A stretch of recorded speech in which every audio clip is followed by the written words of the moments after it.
नमस्कार दोस्तों। आज हम लोग इस वीडियो में क्लास 10th के इतिहास का एक बहुत ही इम्पोर्टेंट क्वेश्चन देखेंगे।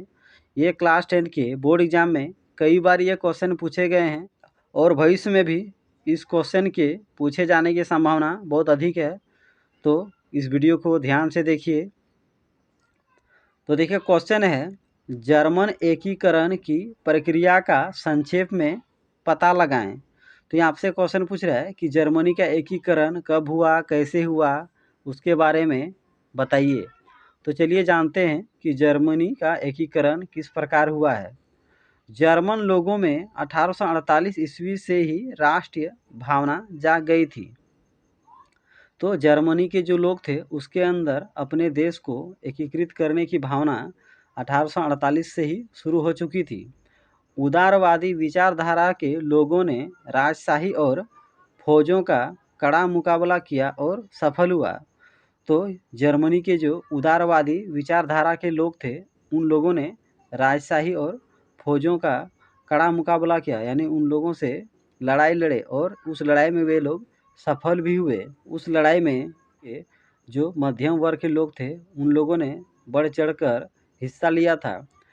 प्रशा के प्रधानमंत्री ओटो वन बिस्मार्क ने डेनमार्क, ऑस्ट्रिया और फ्रांस को युद्ध में हराया। तो जर्मनी पर डेनमार्क, ऑस्ट्रिया, फ्रांस ये लोग कब्जा करना चाहते थे, लेकिन प्रशा राज्य के जो प्रधानमंत्री थे बिस्मार्क, उन्होंने डेनमार्क को युद्ध में हराया, ऑस्ट्रिया को युद्ध में हराया, फिर फ्रांस को युद्ध में हराया। उसके बाद जर्मनी का एकीकरण संभव हो पाया। 18 जनवरी 1871 ईस्वी को जर्मनी का एकीकरण हुआ। तो परीक्षा में इससे संबंधित एक नंबरिया क्वेश्चन बहुत बार पूछा गया है कि जर्मनी का एकीकरण कब हुआ। तो जर्मनी का एकीकरण 18 जनवरी 1871 ईस्वी को हुआ था। प्रशा के राजा काइजर विलियम प्रथम को जर्मनी का सम्राट घोषित किया गया। तो जब जर्मनी का एकीकरण हो गया उसके बाद प्रशा के जो राजा थे काइजर विलियम प्रथम, उसे ही जर्मनी का सम्राट घोषित किया गया। यानी देखा जाए तो जर्मनी का एकीकरण करने में सबसे अधिक बिस्मार्क का हाथ है, क्योंकि उन्होंने ही बहुत सारे महत्वपूर्ण लड़ाइयाँ लड़ी और उसे जीतने में सफलता हासिल की। तो आप समझ गए कि जर्मनी का एकीकरण कैसे हुआ। तो सबसे पहले जर्मनी के जो लोग थे उसके अंदर राष्ट्र भावना जागी, और उसके अंदर राष्ट्र भावना कब जागी थी? 1848 से ही राष्ट्र भावना जागी थी। फिर जर्मनी की जो उदारवादी विचारधारा के लोग थे उन लोगों ने राजशाही का विरोध किया, उनके खिलाफ लड़ाई लड़े, फौजों के खिलाफ लड़ाई लड़े और उस लड़ाई में वे लोग सफल हो गए। तो उस लड़ाई में मध्यम वर्ग के लोगों ने बढ़ चढ़कर भाग लिया था, योगदान दिया था।